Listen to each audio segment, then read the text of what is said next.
Chào các bạn đã quay trở lại kênh Sức khỏe khoa học. Chúc bạn và gia đình thật nhiều sức khỏe và an lành.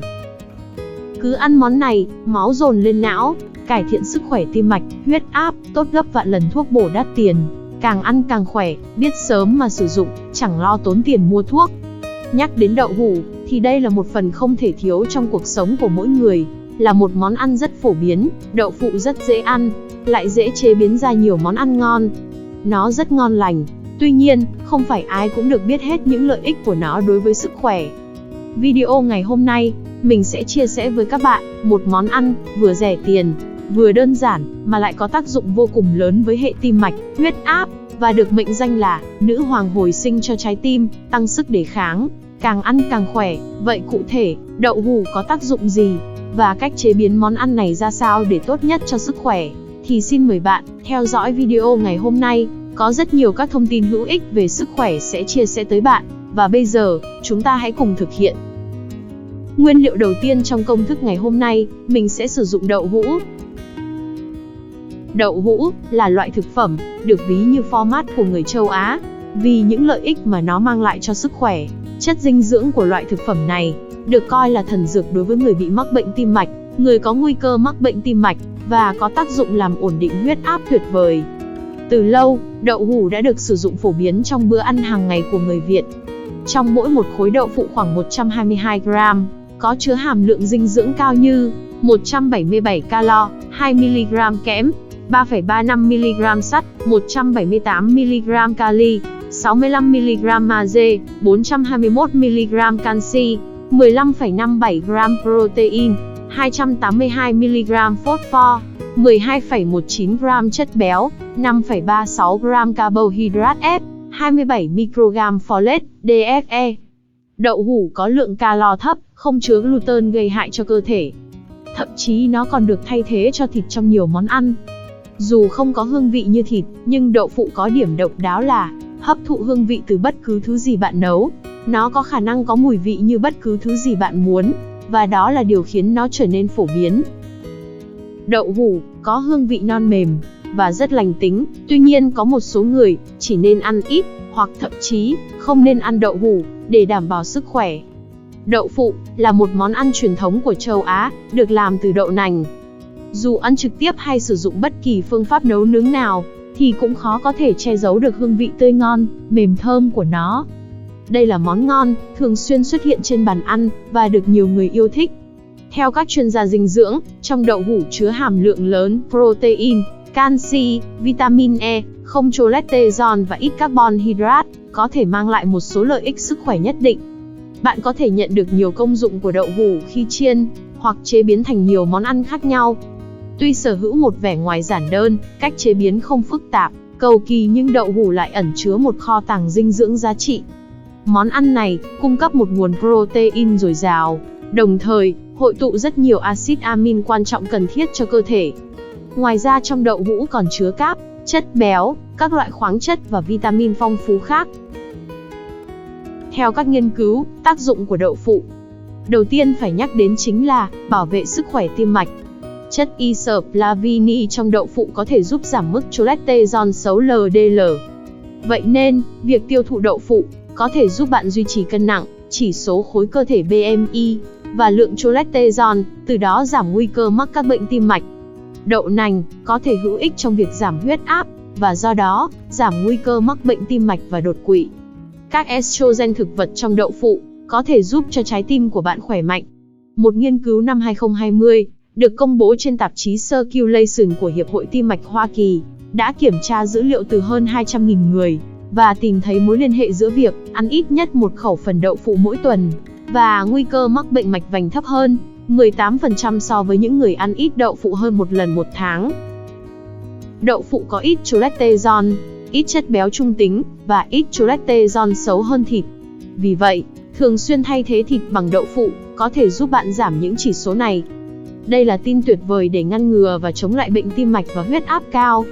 Ngoài ra, đậu phụ không chứa chất béo bão hòa, loại chất béo góp phần gây ra bệnh tim, huyết áp cao và các bệnh khác.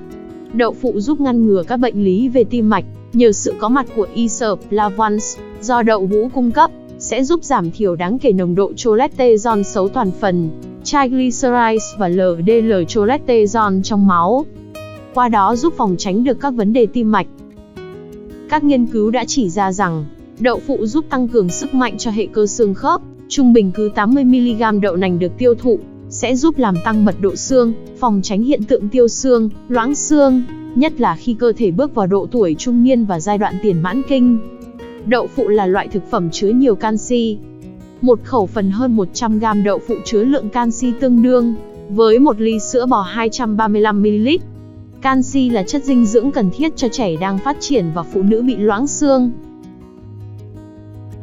Đậu hũ được biết đến là thực phẩm chứa nhiều canxi. Đây là chất dinh dưỡng quan trọng, hỗ trợ cho sự phát triển của trẻ em, đồng thời nó cũng quan trọng đối với phụ nữ có nguy cơ cao trong việc mắc bệnh loãng xương. Nhiều nghiên cứu chứng minh, isoflavone trong đậu nành còn giúp ngăn ngừa sự mất xương và tăng mật độ khoáng của xương, giúp xương chắc khỏe hơn. Sức khỏe xương thường là một vấn đề sau khi mãn kinh, khi phụ nữ bị mất khối lượng xương do giảm nồng độ estrogen. Và đậu phụ chứa nhiều canxi và vitamin D có thể bù đắp sự thiếu hụt này. Theo các nghiên cứu, ăn đậu phụ giúp tăng cường trí nhớ và cải thiện chức năng não. Đậu nành có tác dụng hạn chế các triệu chứng sa sút trí tuệ, tốt cho hoạt động của não bộ, nhất là đối với phụ nữ từ 65 tuổi trở lên. Một nghiên cứu năm 2020 cho thấy rằng, ecuol, một chất chuyển hóa được tạo ra trong ruột từ việc tiêu thụ các sản phẩm từ đậu nành, có thể giúp giảm nguy cơ mắc chứng sa sút trí tuệ. Những người mắc tiểu đường tuyếp 2 thường gặp bệnh thận, từ đó khiến cơ thể bài tiết quá nhiều protein qua nước tiểu. Một nghiên cứu đã chỉ ra rằng, những người tiêu thụ protein đậu phụ bài tiết ít protein hơn so với những người chỉ tiêu thụ protein động vật. Với lượng đạm thực vật dồi dào bên trong đậu nành, thói quen ăn đậu phụ điều độ mang đến lợi ích sức khỏe cho bệnh nhân mắc tiểu đường tuyếp 2. Các sản phẩm từ đậu nành giúp lượng đường trong máu của những bệnh nhân mắc bệnh tiểu đường giảm đi tương đối. Đậu phụ được coi là thực phẩm hoàn hảo vì chứa tất cả 8 loại axit amin thiết yếu cho cơ thể. Đậu phụ cũng chứa lượng lớn sắt, đồng và mangan. Những chất dinh dưỡng này có tác dụng giúp cơ thể hấp thụ lẫn nhau, và cả 3 chất này đều cần thiết cho một chế độ ăn uống lành mạnh, nhưng cũng có thể giúp tăng cường năng lượng. Khoa học đã chứng minh rằng, đậu phụ có chứa lượng axit béo omega 3 tốt. Theo WEBMD, axit béo omega 3 có thể giúp giảm chất béo trung tính trong máu cao, giảm trầm cảm, giảm viêm, và giúp giảm bớt chứng viêm khớp dạng thấp. Thực phẩm từ đậu nành nói chung, có nhiều chất xơ.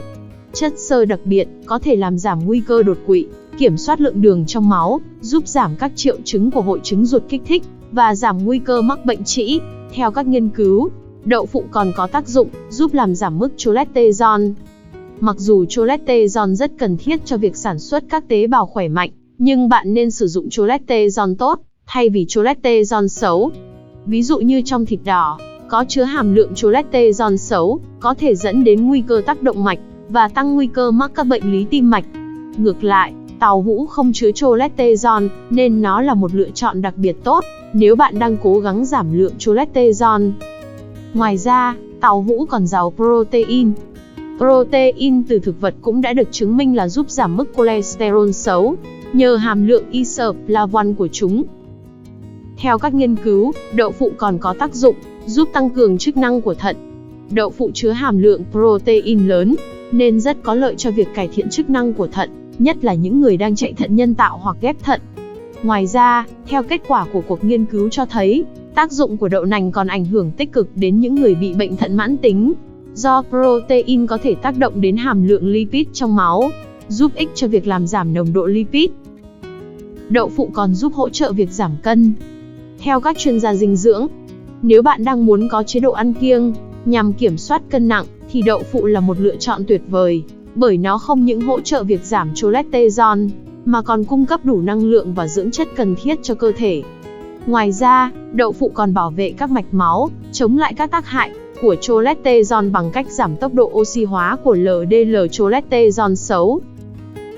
Đậu phụ và các sản phẩm được làm từ đậu rất tốt cho cơ thể, song chúng ta không nên biến đậu phụ thành thực phẩm ăn mỗi ngày, và không ăn quá nhiều trong một lần. Với những người có dấu hiệu mắc bệnh thận, thiếu máu, thiếu sắt, bệnh gút, xơ cứng động mạch thì không nên thường xuyên sử dụng đậu phụ. Ngoài ra, Ăn nhiều đậu có thể làm suy giảm chức năng thận, ảnh hưởng đến tiêu hóa, thúc đẩy sự hình thành xơ vữa động mạch, thiếu iốt. Video trên đây đã tổng hợp được những giải đáp về đậu hũ và thành phần, lợi ích cùng nguy cơ khi sử dụng của đậu phụ mà các bạn cần biết. Hy vọng qua những giải đáp của Sức khỏe khoa học sẽ giúp bạn sử dụng đậu phụ hiệu quả nhằm tăng cường và bảo vệ sức khỏe cho bản thân và gia đình. Cảm ơn bạn đã quan tâm theo dõi, các bạn cũng đừng quên nhấn nút chuông đăng ký và nút chuông thông báo để cập nhật video mới sớm nhất, giúp kênh được phát triển hơn. Hẹn gặp lại các bạn ở những video kế tiếp.